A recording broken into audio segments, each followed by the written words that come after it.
lot of people have heard that, if you butterfly flaps its wings on one side of the planet, it can create a hurricane on the other side. And that's some neat mythological folklore, but truly...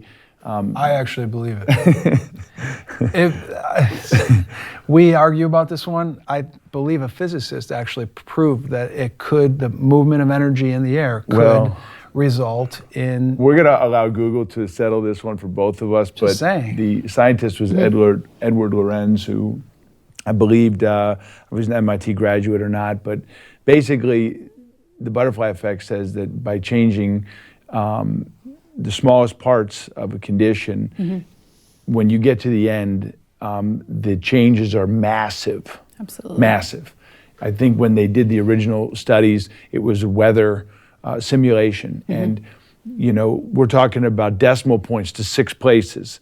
And he decided, well, that's just too complicated. So he knocked off the end 3 zeros and said, well, 0.000 is really fine enough.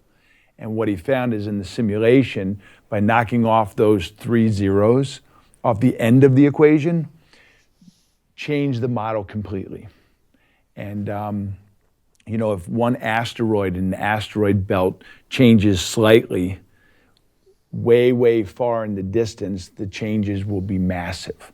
And that's really what the butterfly effect for us comes down to, is the fact that when you set into motion these tiny little changes in the system, sometimes in the chaos that's around kids, the changes can be great. And, I think one of our greatest stories when it comes down to this is a lady from Saratoga who lost her son. And she lost him to an ATV accident. And he was an amazing young man. How old was Billy, 12? Yeah, 6th grade. 6th grader. And he was an amazing young man. And sadly, Carol had to hear all of his sweethearts and heroes moments as she stood by his casket. And so I don't jump to the end of the story, I'll turn it over to Jason here, because this butterfly effect kind of happened with one kid and with one email. That Jason was in his locker room and he gets an email from Billy's mom right after he passed. Yeah, so we had to do something in Billy's honor, so we ended up presenting in his school, which was really powerful. And as we got to know Carol more and think about Billy's memory and honoring his memory, and it wasn't hard to figure out why he was actually an extremely above average, sweet young man. He was a sweetheart and a hero. He carried hope for others. And there's a lot of instances and accounts of him, helping some of his buddies' younger brothers, which in a lot of average relationships, you kind of pick on your buddy's younger brother, and that wasn't the case. So Billy had a lot of gifts, and Carol is definitely a reason for that. But what I did was I took it a step further, and we came up with a B-mail instead of email. And we wanted to recognize kids when they do things that are above average character-wise. And this is a little bit of a movement that's been in schools, where you can send home a postcard to mom and dad and tell them how an act of kindness or something that the kid was caught doing. But that takes a little more time. You got to take it and put it in the mail. You got to make sure it's got a stamp. So for me, it was like I can go right into our school tool attendance and grading program and get an email to any mom or dad, and I can even call them. And sometimes on a Friday, I'll do that. If it's been a long week, I'll call 2 or 3 parents and let them know how amazing their kid is, not because of their grades, not because of their talent, whatever that could be, but because they were authentically unprompted to be kind to someone and went out of their way. And holy smokes, talk about butterfly effect. And what was really cool is it came full circle. We would give this, pillar out at professional development stuff, for maybe 3 or 4 years we've been doing it, maybe a little shy of that.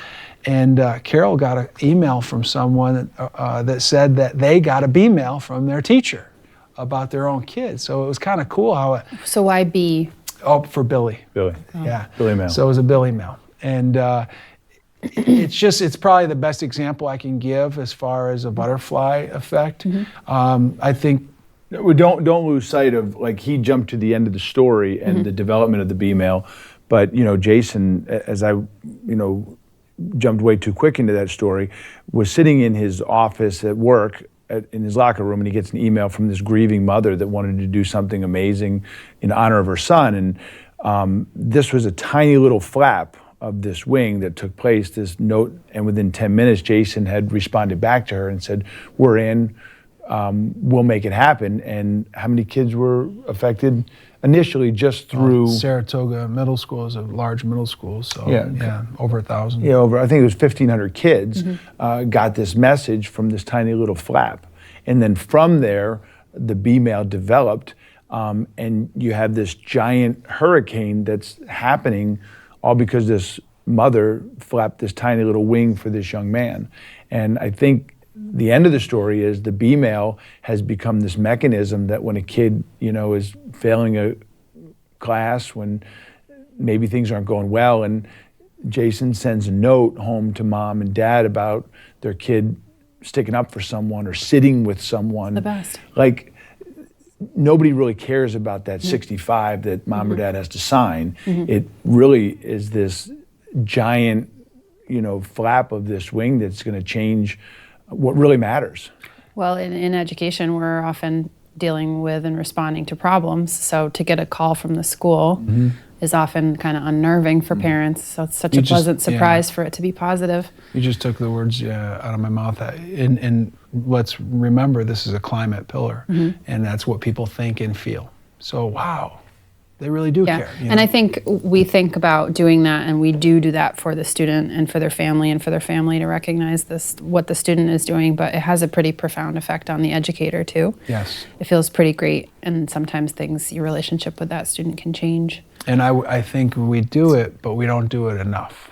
And it really benefits the entire circle of people involved. So that's why I really like to highlight B-mail under the butterfly effect. But there's several ways that one small adjustment or shift or interaction can exponentially just grow into a monstrous movement. For sure. And when you're busy and schools are busy and challenging, it's easy to stop doing the things that you had time for in the beginning of the school year, like those positive phone calls home, those B-mails, those postcards, whatever. But if you're reminding yourself that it's a marathon, not a sprint, you have to try to make the time to do those things because they can have such a big impact, such a positive impact. Yeah, and that wraps up, our 4 climate-based. And again, one of the things that I didn't say in the beginning is when I was 20-something and you asked me why I got into teaching, I would have told you it's because I want to make an impact on the lives of young people. I like working with kids. I love kids. I love being in charge of kids. It's always been, so you hear these very common reasons. Most people get an education because they love kids. They love working. They love the way it feels to give to young people. Sure. But somebody in their 30s or 40s, the story gets a little different, and that's that erosion.